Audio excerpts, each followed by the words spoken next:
Bom dia, irmãos, a graça e a paz do Senhor Jesus. Hoje é mais um dia, o dia que o Senhor já fez, para que nós possamos viver a bondade do Senhor e contar os feitos do Senhor através das nossas próprias vidas, né?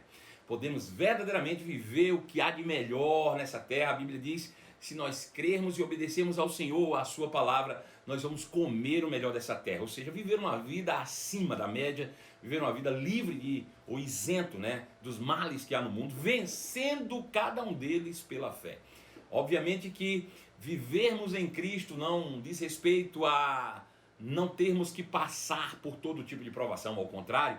A prova da nossa fé vai produzir em nós uma perseverança, e essa perseverança em sua ação completa vai nos fazer cada dia mais fortes, mais preparados, mais inteiros.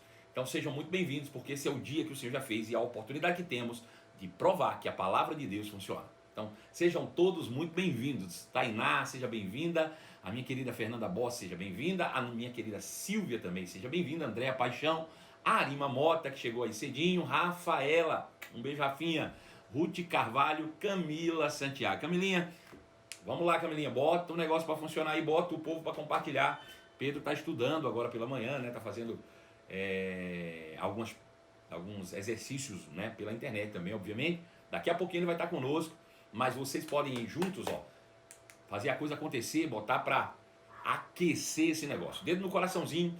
O coraçãozinho é o negócio. Se você coloca esse dedo no coraçãozinho e faz com que ele, ó, suba muitos corações aí, a live vai ser entregue a muito mais pessoas. Então, ó, senta o dedo aí, não te custa absolutamente nada, vai botando o dedinho aí no coração, fazendo que os coraçõezinhos subam, porque só dessa maneira o Instagram entende a relevância dessa live e vai entregar para muito mais pessoas. Veja, eu tenho aí quase 8.500 seguidores no Instagram, e quanto mais você aperta nesse coraçãozinho, mais essa live vai sendo mostrada, né, lá para todo mundo no seu feed, e a gente pode realmente alcançar um número cada vez maior de pessoas. Nós estamos falando durante toda essa semana sobre cura divina. É isso mesmo, começamos ontem. Hoje, já as lives de ontem subirão para o nosso canal no YouTube, Portal Marcelo Carvalho. Se você ainda não se inscreveu, fica o convite para você entrar lá no nosso portal, Portal Marcelo Carvalho, lá no YouTube, se inscreve, curte o nosso canal, registra lá o sininho para que você possa receber continuamente as informações de que já estamos aqui e temos conteúdo novo sempre para você, para que você possa ser edificado, né, em tudo. Eu quero mandar um abraço muito especial agora para o meu filho espiritual, Rafael Luque, que não perde uma live, está aí conectado comigo. Ontem à noite ele ficou até tarde, eu cheguei a mandar mensagem para ele ontem à noite, depois apaguei, né, e acabei não falando com o Rafa ali hoje pela manhã, mas ele já está aí conosco também. Claupiço, um grande abraço para você. Kelly Lana também já está aí. Todo mundo, Vivi Vidigal está aí sempre, Janiele Fidelis também está aí. Bom, gente, é muita gente. Eu quero dizer para vocês que é uma grande honra para mim estar sempre com vocês. Encerramos a nossa live ontem à noite falando que Jesus, ele é a expressão exata de quem Deus é, né? Jesus revela de fato a própria vontade de Deus. Jesus é a palavra, e a palavra revela os pensamentos de Deus. O que é uma palavra? Bom, a palavra escrita na Bíblia, palavra, como lá em João capítulo 1, verso 1, quando diz no princípio era o verbo, era a palavra.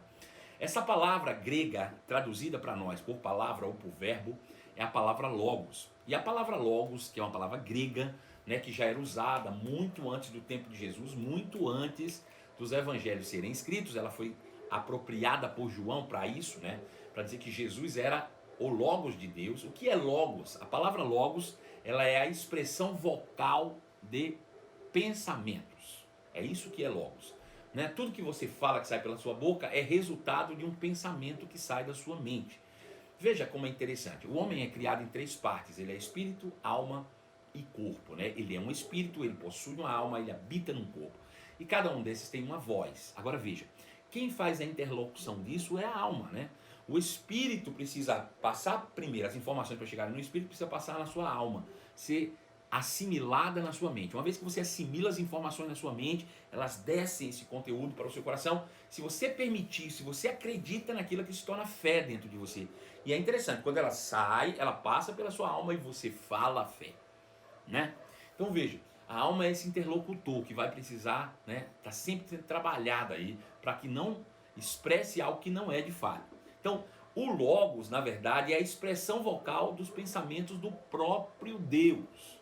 Deus tinha algo em mente para a humanidade e ele envia Jesus, que é a expressão exata daquilo que ele pensava a nosso respeito. E quando a gente olha para Jesus, Jesus fazia tudo que era bom, tudo que era perfeito, tudo que era agradável. Jesus fazia o bem e curava a todos os oprimidos do diabo, porque Deus era com ele, segundo está escrito em Atos capítulo 10, verso 38. Logo, Jesus ele é a expressão clara, exata dos pensamentos, das ideias de Deus a nosso respeito. E isso tem total relevância dentro do nosso conteúdo. Por quê? Porque a dificuldade de muitas pessoas de receberem cura é ter ou não ter a convicção de que Deus realmente já as curou, né? Ficam na dúvida, será? Mas se Deus tivesse me curado eu não estava sentindo. E aí eles misturam sentimentos com fé. E Jesus ele vem expressar isso. Quando você olha para o ministério de Jesus, você não vê ele fazendo outra coisa senão Jesus curando, libertando, pregando, curando, libertando, ensinando. É isso que Jesus fez. Então, se ele fez isso, ele está expressando a vontade de Deus. Ou seja, é como se Jesus estivesse dizendo assim, eu estou aqui como homem, mas eu estou aqui fazendo aquilo que Deus faria se estivesse aqui. De fato, Deus estava por meio dele, né? E estabelecendo a sua vontade na terra. E a sua vontade na terra é boa, perfeita e agradável. Então, portanto, nós precisamos ter isso em mente, que Jesus é a expressa vontade de Deus. Veja, se Jesus é a expressa vontade de Deus, e a gente viu que Jesus não colocou doença em ninguém, ao contrário, ele curou e libertou todos os oprimidos do diabo, de onde surgiram doenças, né? De onde surgiu todo esse mal que há no mundo? De onde surgiu, né? Porque a Bíblia também diz que Deus criou todas as coisas. Então Deus teria criado porventura as doenças? Veja, tem coisas que são criadas e tem coisas que surgem em consequência de mutações ou de alterações normais do sistema, né? Eu vou dizer isso de novo. Tem coisas que foram criadas, outras surgiram em decorrência de mutações ou de alterações, né, degradantes do sistema, né? A gente não pode atribuir isso a uma ou parte da criação. Veja, tem coisas que foram criadas e tem coisas que foram consequentes ou surgiram em consequência de algo. E a gente sabe que esse algo foi o pecado, né? Então veja, o que é que foi criado e o que não foi criado, o que surgiu? Basta a gente olhar pela própria característica de Deus. A gente vai entender isso bem direitinho. Eu gosto de pensar por um texto, né, que Jesus discutiu com os mestres da lei ou com os religiosos da sua época acerca do divórcio. E mesmo sendo acerca do divórcio, a gente vai tirar uma clareza, uma ideia bem clara de muita coisa para muitos assuntos bíblicos aqui. Eu quero que você preste bastante atenção nisso, porque se você entender isso aqui, você vai tirar base para muitos assuntos bíblicos. Bom, talvez você já tenha se perguntado aí, pastor, como é que o senhor consegue dominar tantos assuntos bíblicos? O senhor fala sobre família, o senhor falou sobre o Espírito Santo, o senhor falou sobre prosperidade, o senhor falou sobre fé, o senhor falou sobre cura agora. Como é que o senhor domina tantos assuntos bíblicos? Na verdade, deixa eu te contar um segredo. Eu não domino muitos assuntos bíblicos, eu só domino um assunto bíblico, que é o assunto que é central da palavra de Deus. Qual é esse assunto? A justiça, a redenção. Se você entende justiça, se você entende a redenção, todos os outros assuntos são derivados desse. Veja, por um homem entrou o pecado no mundo, pelo pecado entrou a morte. Veja, tudo que entrou de ruim se deriva de uma única coisa chamada pecado. Se eu quisesse saber sobre todas as coisas ruins do mundo, eu só precisava estudar sobre o pecado. Se eu estudasse sobre o pecado, obviamente eu ia saber sobre todas as coisas ruins do mundo, porque tudo que surgiu de ruim surgiu a partir do pecado. Então, ao invés de eu ficar estudando os periféricos, eu estudo a fonte, a origem. Se eu quero saber do mal, se eu quero entender o mal, se eu quero conhecer, viver a maldade, tudo de ruim que está no mundo, basta eu mergulhar no pecado. Se eu entender pecado, se eu mergulhar no pecado, eu vou entender o mal que há no mundo todo. Né? Eu vou viver esse mal completamente. Mergulhe no pecado, você vai ver o mal desgraceira na sua vida. Agora, o contrário também é verdadeiro. Se eu quiser entender o bem ou as coisas boas do mundo, eu entendo justiça, que é o ato contrário ao pecado. Por um homem entrou o pecado no mundo, mas por um homem entrou a justiça. Por um homem a morte entrou, por um homem entrou a vida. Então, para que eu possa entender todas as coisas boas, eu não preciso entender os periféricos, eu só entendo a justiça. Se eu entender a justiça, bom, Se entendendo o que Adão fez, eu entendo a desgraceira do mundo todo, se eu entender o que Jesus fez, eu vou entender a bondade do mundo inteiro para mim. Ou daquilo que Deus conquistou para mim em Cristo Jesus. Veja como é um princípio muito simples, né? Para você entender. Se eu quero entender, ou se eu quero viver o mal, a desgraceira do mundo, eu mergulho em Adão. Se eu quero entender e viver a bondade de Deus, eu mergulho em Jesus. Então, tudo que eu preciso estudar é sobre Jesus e a redenção. E todas as outras coisas vão ficar bem claras diante dos meus olhos. Então, veja bem, dentro desse texto que nós vamos ler agora, ele tem chaves que vão destravar muita coisa para você.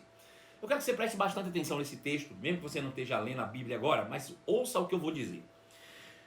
Diz assim, versículo 3 do capítulo 19 de Mateus. Ele diz, alguns fariseus, para um pouco, vamos parte por parte. Quem são os fariseus? Fariseus são as pessoas mais estudiosas da Bíblia na Antiga Aliança. Porém, eles conheciam o que estava escrito, criaram a religião sobre aquilo que estava escrito, mas não tinha revelação de Cristo, messiânica, eles não tinham. Eles viviam a lei, plenitude da lei, eles conheciam a letra, eles conheciam realmente só aquilo que estava na Antiga Aliança. Quando chegaram, os fariseus apareceram para tentar apanhar Jesus numa armadilha e perguntaram, deve-se permitir que um homem se divorcie da sua mulher por qualquer motivo? Os fariseus, que conheciam da lei, chamaram Jesus na tentativa de pegar ele numa contradição e disse assim, pode um homem se divorciar da sua mulher por qualquer motivo? E a resposta de Jesus foi a seguinte, vocês não leram as Escrituras? Bom, veja a resposta de Jesus. Vocês não leram as Escrituras. Isso mostra que nas Escrituras teria a resposta que eles precisavam. Isso é muito óbvio. Vocês não leram as Escrituras. Elas registram que, no princípio, veja, Jesus está dizendo, as Escrituras registram que, no princípio, o Criador criou homem e mulher e disse, por isso o homem deixa pai e mãe e une-se a sua mulher e os dois se tornam uma só carne. Uma vez que já não são dois, mas um, ninguém separe aquilo que Deus uniu. Ele diz, no princípio o Criador fez assim. Essa era a realidade da humanidade no princípio. E eles perguntavam, então por que Moisés disse na lei que o homem poderia dar à esposa um certificado de divórcio e mandá-la embora? Veja, Jesus disse, no princípio, o Criador disse, aquilo que Deus uniu não deve separar o homem. O homem não deve se separar. Foi o Criador que fez isso. Ele disse, mas e como, por que Moisés disse? Mas quando foi que Moisés disse? Moisés disse isso lá na lei, pelo menos 2000 anos depois da queda. Se a gente pensar de uma maneira cronológica. Então Moisés, 2000 anos depois da queda, diz, o homem poderia dar à sua esposa certificado de divórcio e mandá-la embora. E isso foi o que Moisés disse na lei. Jesus respondeu, Moisés permitiu o divórcio apenas como uma concessão. Ou seja, eu vou abrir uma exceção, eu vou dar uma exceção à regra e vou permitir o divórcio. Por quê? Ele diz, porque o coração de vocês é duro, é de pedra. Mas não é esse o propósito original. Veja, aí eu te pergunto, o divórcio foi criado ou o divórcio é consequência por esse texto? Quem pode me responder essa pergunta? O divórcio foi algo criado, e Deus que criou todas as coisas, obviamente, ou o divórcio é consequente de algo? Quem pode me responder aí? Por favor, tenta aí. Consequência. Consequente. Ou seja, o divórcio nunca existiu na cabeça de Deus. Deus não criou o divórcio. É uma consequência. Veja, Jesus diz, não era esse o propósito original. Então fica claro agora que existe algo que foi propósito original e existe algo que foi consequente. Agora, consequente a quê? qual foi a causa dessa consequência segundo o texto aqui? Veja, eu vou ler de novo. Jesus respondeu: Moisés permitiu o divórcio apenas como concessão. Ou seja, ele é consequente. Pois o coração de vocês é duro. Mas não era esse o propósito original. Qual foi o motivo dessa concessão? Qual foi o motivo? Por que que Moisés concedeu o divórcio? Ou abriu uma exceção àquilo que estava desde o princípio? Quem pode me dizer agora? Por que o quê? Responde aí para mim, por favor. Quem será o primeiro a responder? Por causa da dureza do coração do homem. Perfeito, é isso mesmo. Agora eu te pergunto, o que causou, o que significa primeiro a dureza do coração e o que causou a dureza do coração? O que significa isso, por causa da dureza do coração? O que significa ter um coração duro? Quem pode me responder essa? Né? O que significa dureza do coração e quando isso aconteceu? Quem pode me responder, por favor? Vamos lá, gente. Gente, continua apertando o coraçãozinho aí pra gente passar de 100, por favor. Vamos lá. Aperta aí. Dureza do coração. Sim, o que causou essa dureza? Quem pode me responder? Alguém vai me responder?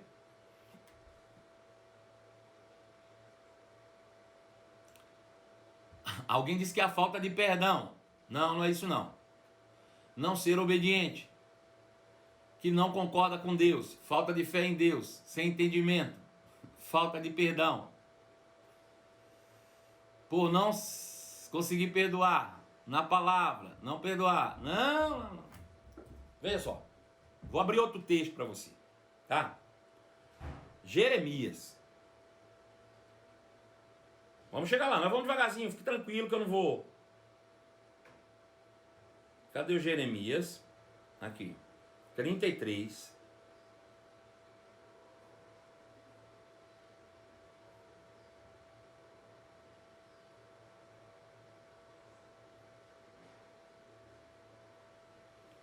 Aleluia.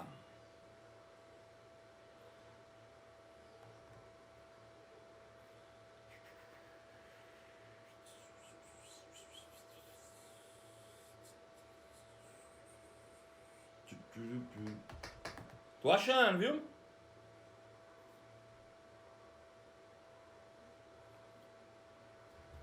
Veja. A palavra de Deus diz em Jeremias, capítulo 33, que Deus chegaria um tempo que arrancaria de nós o coração de pedra, nos daria um coração de carne. Veja. Eu arrancarei o coração de pedra e vos darei um coração de carne. Tirarei de vocês o espírito velho e vos darei um novo espírito e colocarei nele o meu espírito. Veja, significa que o homem estava com o coração de pedra, duro.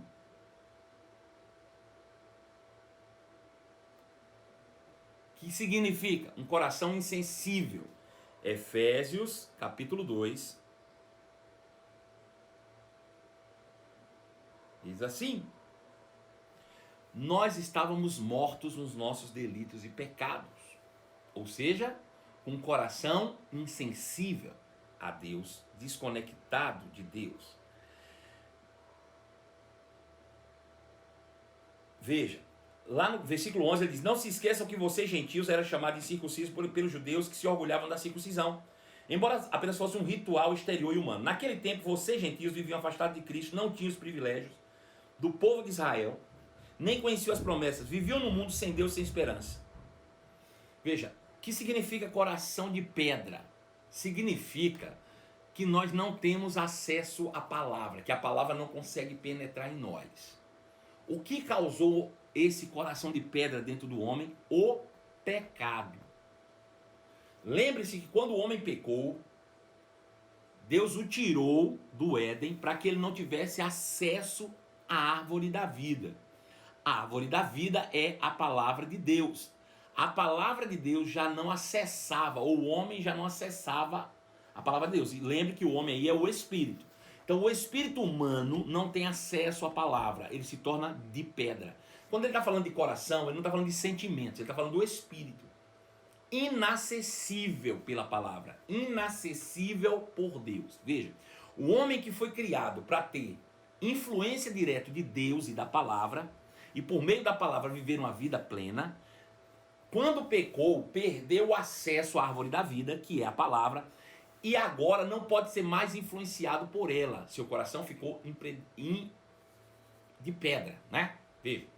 Agora eu te pergunto, se esse coração que era influenciado da palavra, dentro do Éden, existia briga de casamento, por exemplo, dentro do Éden, você acha que no Éden Adão ia brigar com Eva como a gente briga hoje em casamento, discussões, tendo Deus habitando com ele e influenciando o seu coração o tempo inteiro? Você acha que existia isso? Existia conflitos lá dentro do Éden, quando ele vivia em plenitude, em justiça? Claro que não, porque o primeiro pecado foi quando ele comeu do fruto. Deu para entender isso? Não existia lá dentro do Éden. Mas depois que o homem come do fruto e peca, ele perde o acesso à árvore da vida. Ele para de receber a influência da palavra e passa a receber a influência do mundo. E aí começam os conflitos e as confusões. E aí, por causa disso, que não existia, e passou a existir por causa do pecado, então Moisés lá na lei disse, rapaz, é melhor divorciar do que deixar esses cabas se matar um ao outro aqui. Então, algumas coisas aconteceram que alteraram isso. E o estupim de tudo isso é o pecado. Então, quando a Bíblia diz, Jesus está dizendo assim, não foi assim no princípio, constitui-se o princípio do dia que Deus fez todas as coisas até o dia que Adão pecou. O que está escrito entre o dia que Deus fez todas as coisas até o dia que Adão pecou, aquilo ali é originário da criação de Deus. O que passar dali, a partir do dia que Adão pecou em diante, muitas coisas surgiram em consequência do pecado. São consequentes e não é responsabilidade de Deus. É isso que Jesus está falando aqui. Ele disse assim, deixa eu te dizer uma coisa. Moisés deixou as pessoas se separarem ou criou uma concessão sobre divórcio por causa do pecado. Isso surgiu por causa do pecado. Não tinha no início não. Deus nunca planejou divórcio para ninguém. Agora eu te pergunto. Da mesma forma que Deus nunca planejou o divórcio e ele surgiu por causa do pecado, eu te pergunto, será que Deus planejou doenças? Será que Deus planejou males, pestes, epidemias lá no Éden?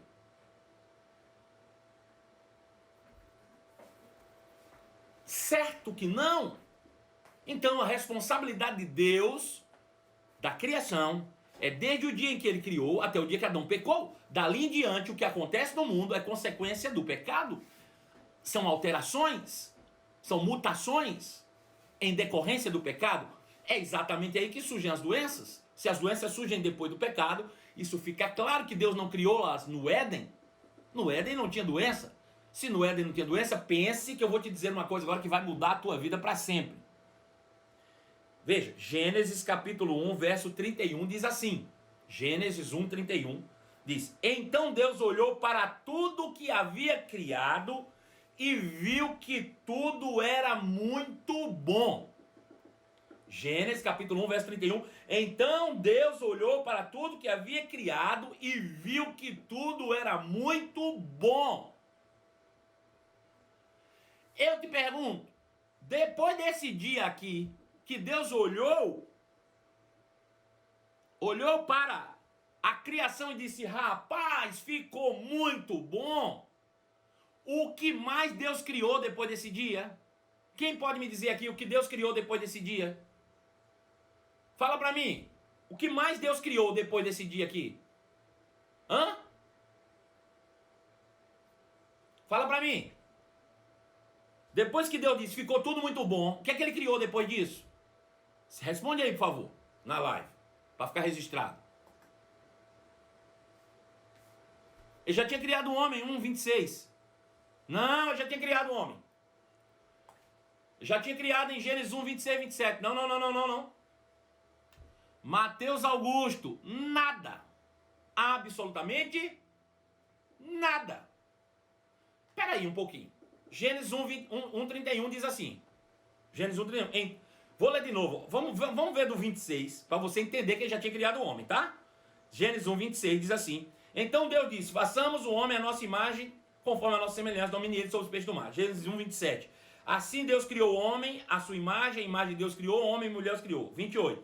Então Deus abençoou e disse, sede fértil, multiplicai e encham a terra, governe.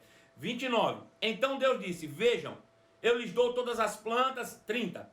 Eu dou todas as plantas verdes como alimento, 31. Então Deus olhou para tudo que havia feito, tudo, e viu que era muito bom.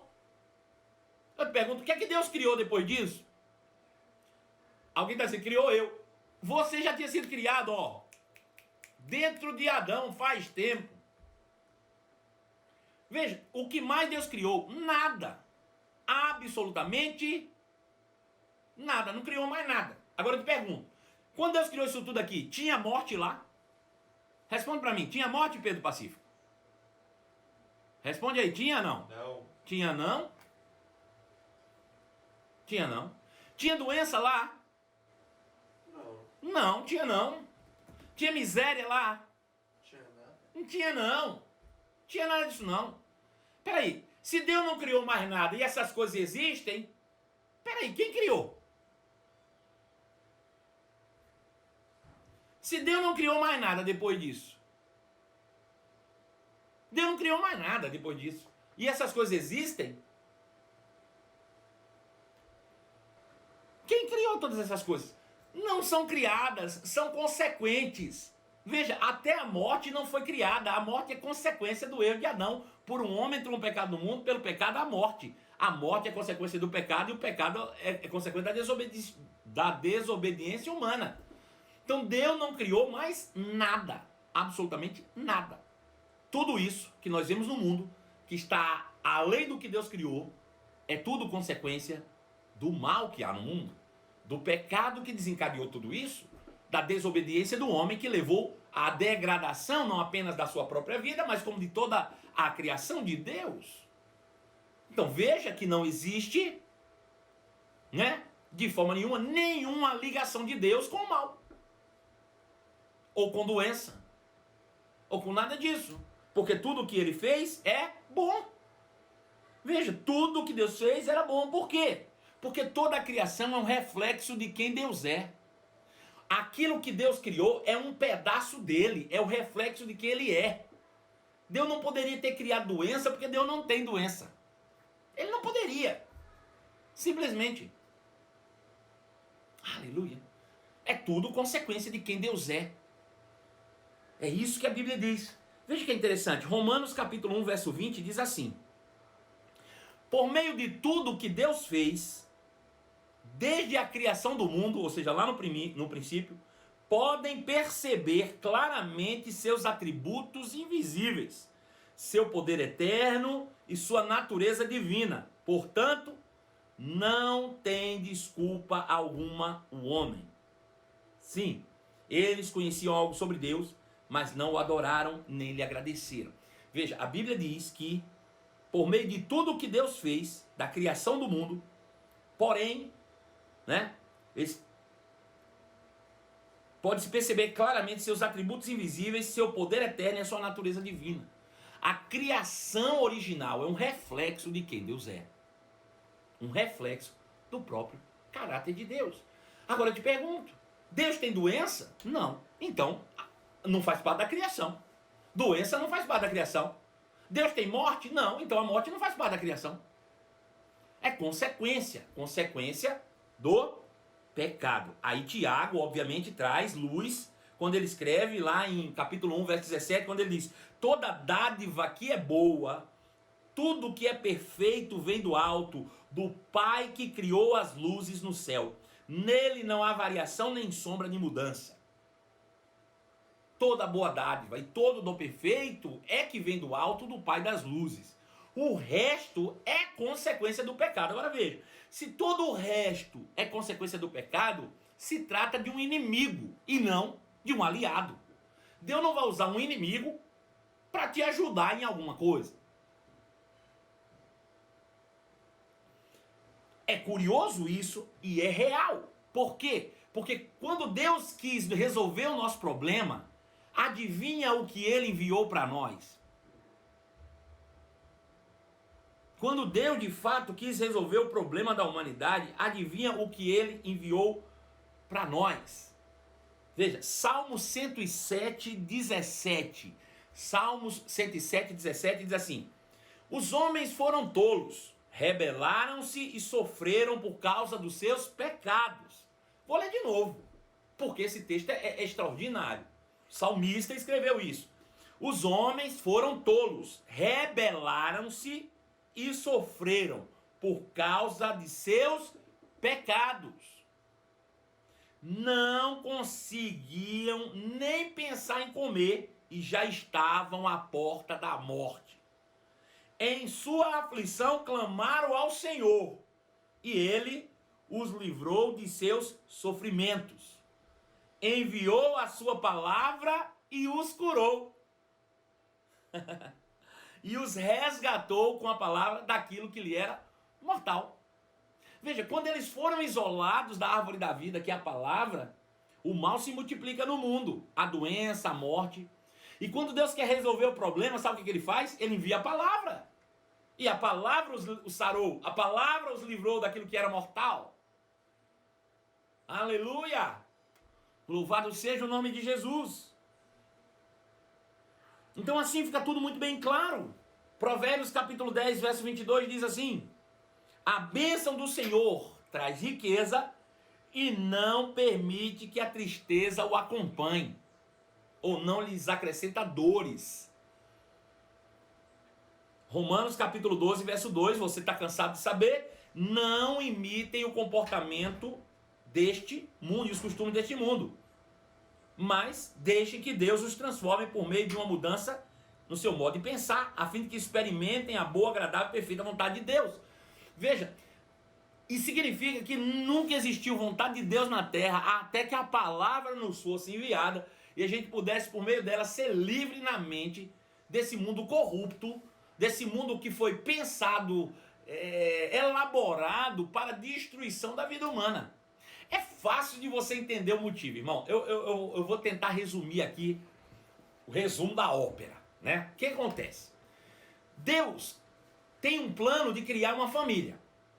Rapaz, quero ter uma família, ter filhos. O conceito de filhos foi gerado por Deus. De família foi gerado por Deus. Quero ter filhos. Quem eu vou ter filhos? Vou criar um ser, a minha imagem, conforme a minha semelhança. Vou dar ele governo, vou dar ele domínio para dominar sobre a terra. Mas, para que esse reino funcione, antes dele nascer eu preciso preparar esse reino para ele. E aí Deus prepara tudo que nós conhecemos que são visíveis e invisíveis. Seja soberania, sobre principado. Veja, dentro dessa leva, Deus cria os anjos como o exército do reino. Os anjos foram criados, todos eles, a serviço da humanidade, daqueles que seriam os reis. Eles, o exército do rei. Jesus, o nosso rei hoje, né? Seria Adão lá atrás e nós, os súditos, ou os reis da terra. Ponto. Aí o diabo acha ruim isso, diz: rapaz, isso é uma covardia, porque eu tô aqui faz tempo, sou bonito, rapaz, ando sobre as pedras, né, figurando, de fogo aqui do Éden, né? Eu que deveria ser semelhante ao Altíssimo. Ele podia ter escolhido eram os anjos para ser parte da sua família. Isso é a cabeça do diabo pensando. Aí vai se rebela contra Deus e derruba a criação junto. Joga Adão no lixo, né? Aí Deus dá um castigo para a serpente, para Adão e para Adão. Todos os dois agora estão debaixo de maldição. Veja. Aí o diabo agora pensa: bom, já que o homem tem o direito sobre a terra, eu vou usurpar dele o direito. Como é que eu vou conseguir fazer isso? Mentindo para ele. Vou dizer que ele não é ninguém, vou dizer que ele não é nada, vou criar coisas na cabeça dele, e aí, ó, começa a massacrar o homem, e o homem se torna escravo do diabo, ou escravo do pecado. E Satanás começa agora a criar o seu império de trevas. Trevas que significa escuridão ou ignorância. Ou seja, ele nos aprisiona na ignorância, ele nos aprisiona na falta de conhecimento. Porque se nós conhecêssemos a nós mesmos, jamais nos submeteríamos ao diabo. Nunca. Se a gente soubesse um pouquinho da natureza que carregamos por dentro, nós jamais nos submeteríamos ao diabo. Porém, nós nos submetemos por causa da ignorância que nós temos. Achamos que não somos nada, não somos ninguém, somos pobres coitados. Isso por mentira do diabo. E o diabo se manipula. Aí o que é que ele faz? Ele diz, sabe o que eu vou fazer? Eu vou mostrar para Deus que ele está errado. Eu vou fazer o homem viver de uma maneira tão vil, tão desgraçada, que vai fazer Deus se arrepender de ter escolhido eles e não eu. Então veja, o desejo do diabo é que ele estabelece o reino das trevas aqui na terra dele para degradar a humanidade, só para passar na cara de Deus que ele escolheu errado.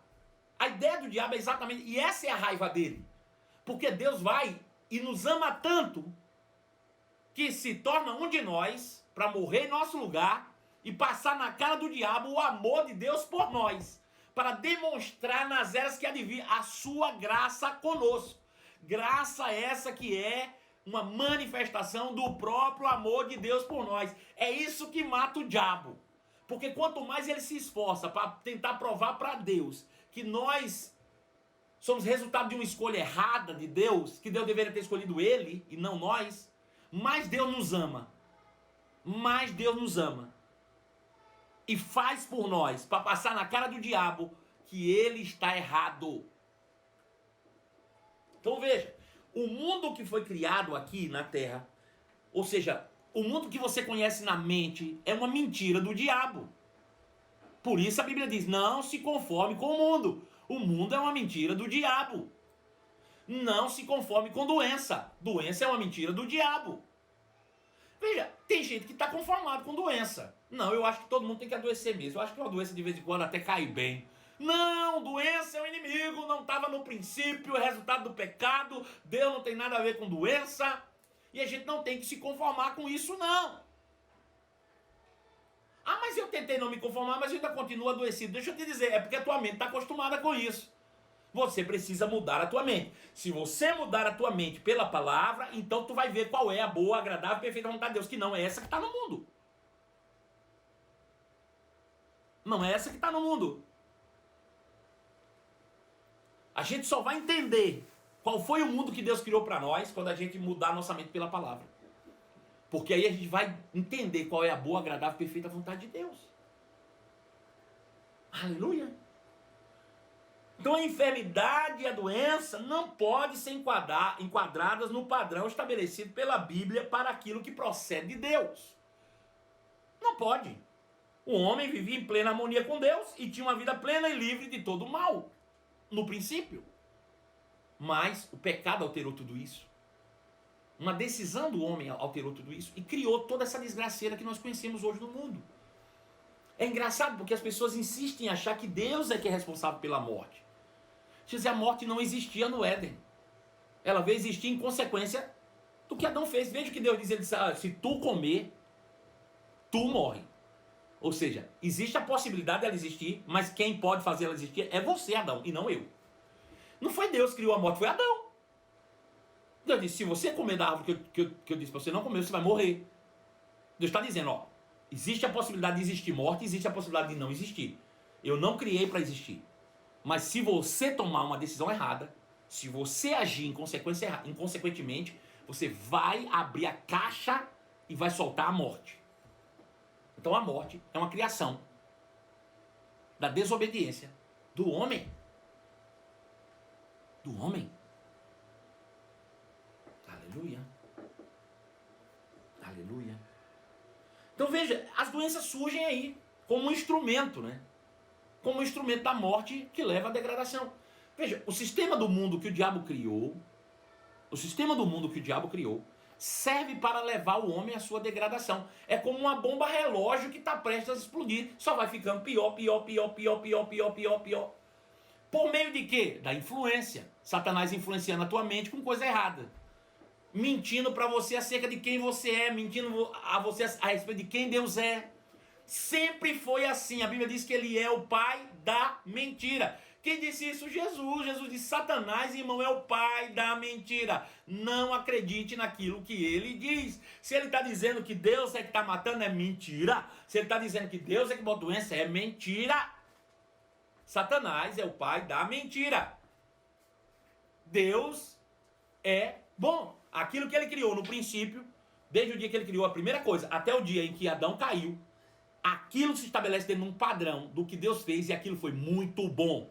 Muito bom. Deus ficou tudo muito bom. Dali em diante, meu irmão, a consequência, ou tudo que veio a ser, foi em consequência do pecado do homem. Então o pecado é que desencadeou toda essa desgraceira do mundo. Toda essa desgraceira. Portanto, se Jesus veio para a cruz para morrer e nos livrar do problema do pecado, então anula-se toda a antiga aliança. Essas coisas velhas já passaram. Não existe mais. Só existe na minha mente. Só que a minha mente é tão poderosa que pode criar coisas, né? Mas elas só existem na minha mente. Para Deus já não existe mais. Deus resolveu o problema do pecado. E nos trouxe a originalidade, né? O homem passou a viver numa condição de maldito depois do pecado. Ou debaixo de maldição. De príncipe herdeiro de Deus, o homem passou a escravo do pecado no império das trevas. Reino de Deus, império das trevas. Império das trevas, ignorância. Trevas tem a ver com falta de conhecimento, ignorância. Assim como o reino da luz é conhecimento, a tua palavra é lâmpada, a tua palavra ilumina, né? Assim como o reino da luz é o reino da palavra que traz clareza, entendimento de quem somos, de quem Deus é, assim também o império das trevas nos aprisiona na ignorância. Por isso Jesus disse: conhecereis a verdade vos libertará. Estávamos presos. Presos em quê? Na ignorância. Se eu conhecia a verdade, você é liberto. Nós estávamos presos na falta de conhecimento, na ignorância. Satanás aprisiona o mundo na ignorância, na falta de conhecimento. Quisera o homem descobrisse quem ele era, ou quem ele é. Satanás perde controle. A Bíblia diz que Satanás tratou de cegar o entendimento dos descrentes, para que não lhes resplandeça a luz do Evangelho de Cristo. Veja, o Deus desse século tratou de cegar o entendimento dos descrentes, para que não lhes resplandeça a luz do Evangelho de Cristo. Por quê? Porque se a luz do Evangelho de Cristo resplandece em nós, acabou para o diabo. Se a verdade chega, eu estou livre. Acabou. Se o Filho vos libertar, verdadeiramente sereis livres. A luz do Evangelho chega, acabou-se para o diabo, né? Então veja, Satanás passa a escravizar através do pecado, no intuito de matar, roubar e destruir. Sempre foi esse. Quando a gente olha para João 10:10, Jesus vem conversando com alguns homens que o interpelavam, e ele diz assim: olha, o ladrão vem somente para roubar, matar e destruir, mas eu vim para que tenham vida e vida em abundância. Veja que tem dois lados aqui. Dois lados, né? Tem uma disputa aqui, uma guerra. Jesus disse: o ladrão está de um lado e ele veio para roubar, matar e destruir, mas disse: eu estou do outro. Eu vim para que tenha vida e vida em abundância. São contrários. O que é vida em abundância é o contrário de roubo, morte e destruição. Roubo, morte e destruição causada pelo ladrão. Vida em abundância, Jesus veio. Agora eu te pergunto, se só quando Jesus veio para que nós tenhamos vida e vida em abundância, significa que antes de Jesus, o diabo estava sozinho, dominando o mundo, levando a humanidade para roubo, morte e destruição. Desde quando? Desde o dia que Adão pecou até o dia que Jesus ressuscitou. Essa é a ação do ladrão? Essa é a ação do diabo? Desde o dia que Adão pecou até o dia em que Jesus resolveu o problema, ressuscitando dos mortos, o ladrão dominou absolutamente. Como? Por meio da ignorância, manipulação, levando a humanidade a roubo, morte e destruição. Você não para pensar, mas você já reparou que a coisa só piora no mundo? Só aumenta o roubo, morte e destruição no mundo. Jesus veio e disse: ei, mas eu estou aqui, agora você tem uma outra alternativa? Vai chegar um tempo que o ladrão vai ser tirado e aí vai ficar só Jesus. Aí toda a humanidade vai ver vida abundante. Quando é isso? Lá no milênio. Até lá existem duas forças sobre a terra. O ladrão continua levando o povo a roubo, morte e destruição.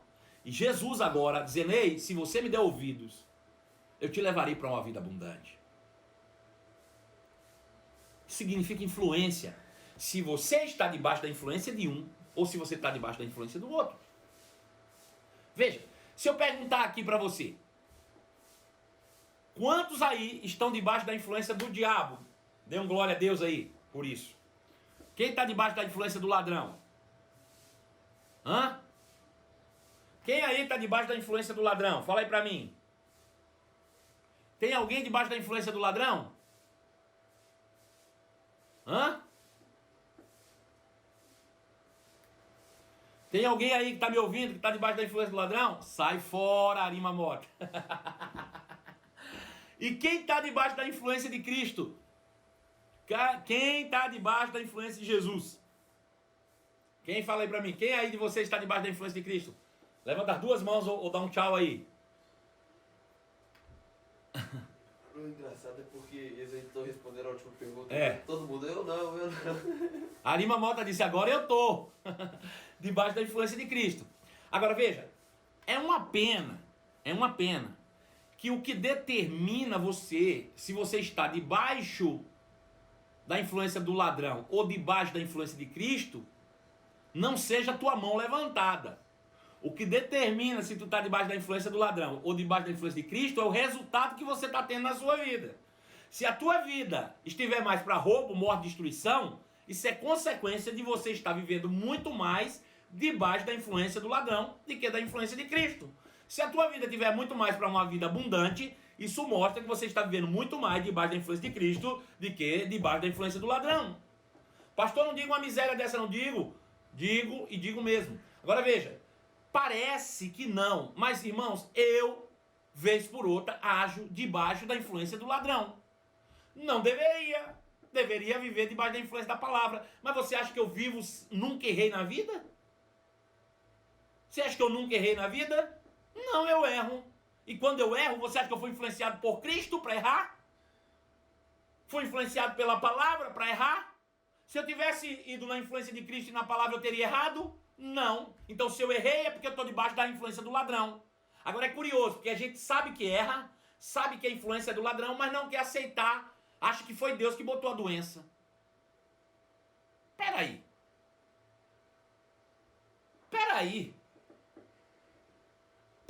né? Gálatas, capítulo 5. Verso 16. Apóstolo Paulo diz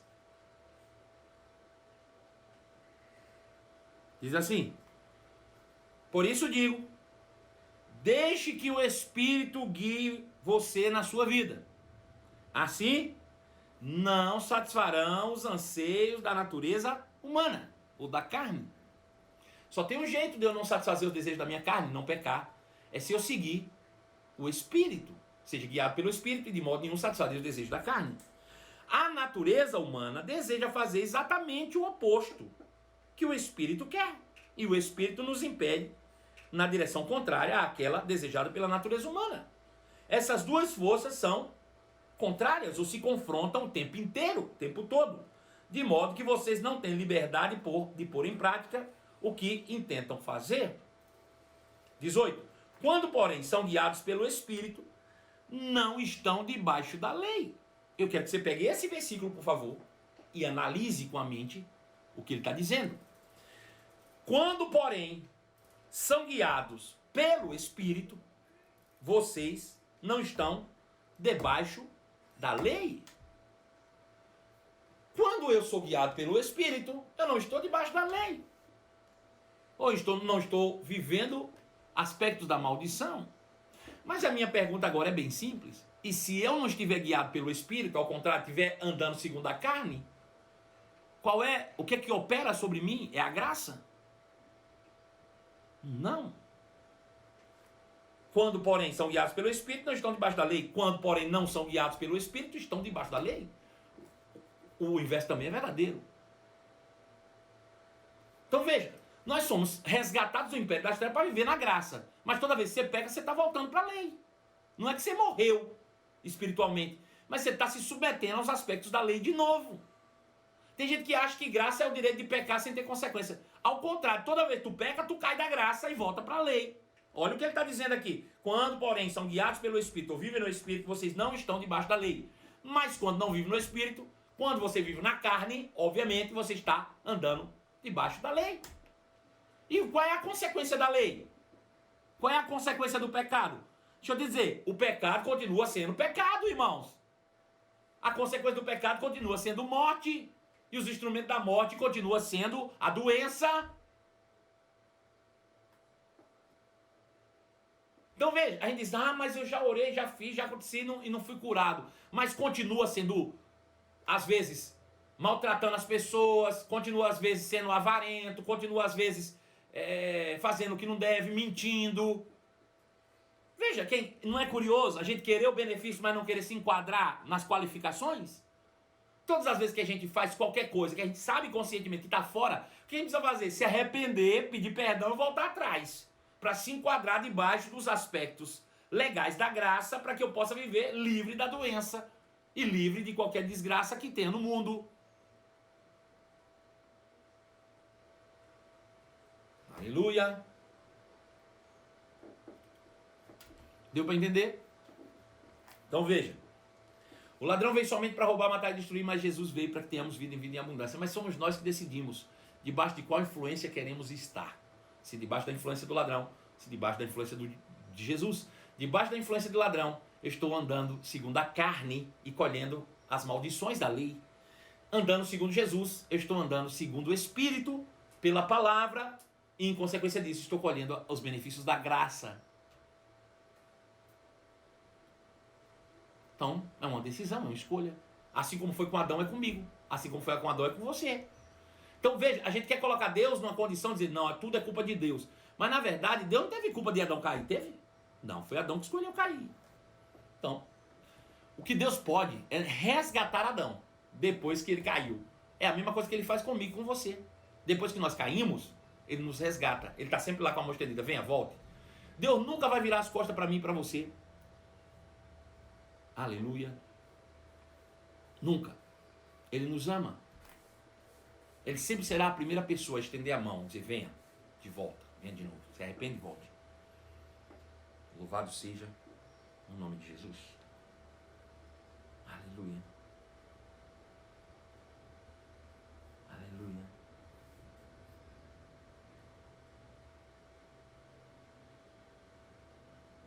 Louvado seja o nome de Jesus.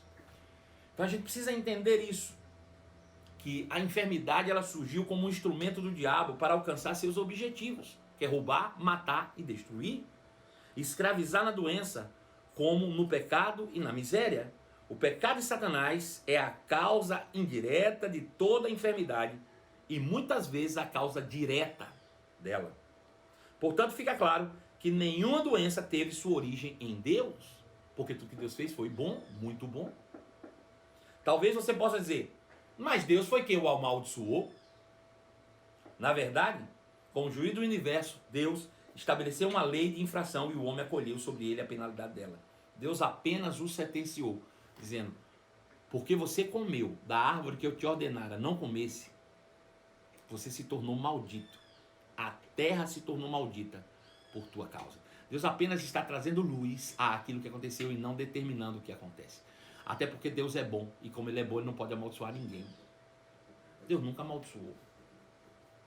Né? Deus abençoou. E o homem se amaldiçoou a si mesmo, com a sua atitude irresponsável de desobediência. Né?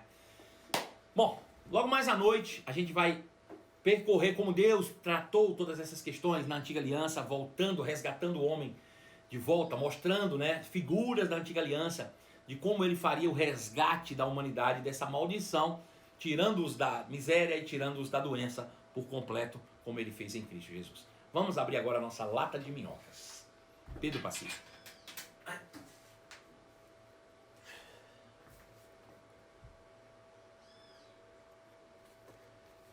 É errado então dizer que Deus levou Quando o cristão morre. Aleluia. A gente fala isso, né? Eu não, né? As pessoas que estão falar, Deus levou fulano. Irmão, eu acho que o mais correto é dizer, Deus recebeu fulano, né? Eu acho que no máximo ele recebeu, né? Porque é dele, tá lá em cima mesmo. E ele vai subir, né? Quando ele se desliga aqui desse corpo terreno, ele volta, se ele estiver em Cristo, obviamente ele volta para Deus. E Deus o recebe, né? Deus sempre tem prazer, né? Em receber um justo. Ao contrário dos ímpios, quando morrem e vão para o inferno, Deus se entristece. Mas Deus se alegra quando recebe o justo. Mas na verdade Deus recebe, Deus não leva, né? Quem levou, irmão, ou quem fez isso foi o mal que há no mundo, infelizmente. A morte é um inimigo a ser vencido. Daqui a um tempo, quando Jesus retornar, ele não mais vai existir de forma real, né? Verdadeira para cada um de nós. Vamos lá. Porque creem... Quando você ora de acordo com a palavra? Acho que o senhor leu essa. É quando ali? Por que você, quando você ora de acordo com a palavra, não é curado? Veja, a pergunta é o seguinte: por que tem vezes que você ora segundo a palavra e não foi curado? Por que eu orei segundo a palavra e não fui curado? Bom, você já deu a resposta, né? Porque você não acredita, né? Se você dizer eu não fui curado, você já mostra que não vai se manifestar. A questão é que a gente está misturando fé com sentimento. O que é que determinou que você não foi curado? Primeira coisa, Deus não vai curar mais ninguém. Ele já curou todo mundo. Quando ele enviou Cristo naquela cruz, ele exterminou a doença. O que vai fazer é manifestar essa doença ou essa cura pela fé, ou tornar vital aquilo que Jesus proporcionou de forma legal. Eu só vou apenas manifestar a cura. Eu já fui curado há 2000 anos. Então veja, se você me pergunta por que eu oro segundo a palavra e não fui curado, já mostra o motivo pelo qual você não é curado, porque você não está crendo nisso. Primeiro você tem que acreditar que já é curado. Eu orei segundo a palavra e fui curado. Ainda não se manifestou, mas eu creio que vai se manifestar. Ponto final, né? Eu oro uma vez, recebo pela fé e creio na manifestação dessa cura. Pode ser que isso aconteça de imediato, pode ser que não. Mas o que é que determina acontecer de imediato ou não? Bom, eu não sei. Muitas vezes eu não posso aqui alegar porque cada um tem seu próprio coração e sabe o que está dentro. Mas veja, no momento que você me diz, mais uma vez, eu orei e não fui curado, bom, você já está me dando a resposta por que você não foi. Porque você não acreditou que a sua oração te curou, né? Eu orei e fui curado. Cara, mas eu estou sentindo ainda. Problema, não tem nada a ver com isso. Deixa eu dizer uma coisa para você, irmão. Eu acordei hoje pela manhã, que a vontade que eu tinha era nele levantar da cama. E eu tomei uma decisão, eu tinha duas decisões. Ou eu descia, tomava remédio, ou eu enfrentava esse negócio pela fé. E eu disse, hoje eu vou enfrentar pela fé, até porque eu estou dando uma aula de Cristo aqui que cura. E acabou, eu estou aqui, não tô sentindo nada. Por quê? Porque eu já fui curado há 2000 anos, essa dor está ilegal, e ela vai ter que desaparecer da minha vida. Ponto final.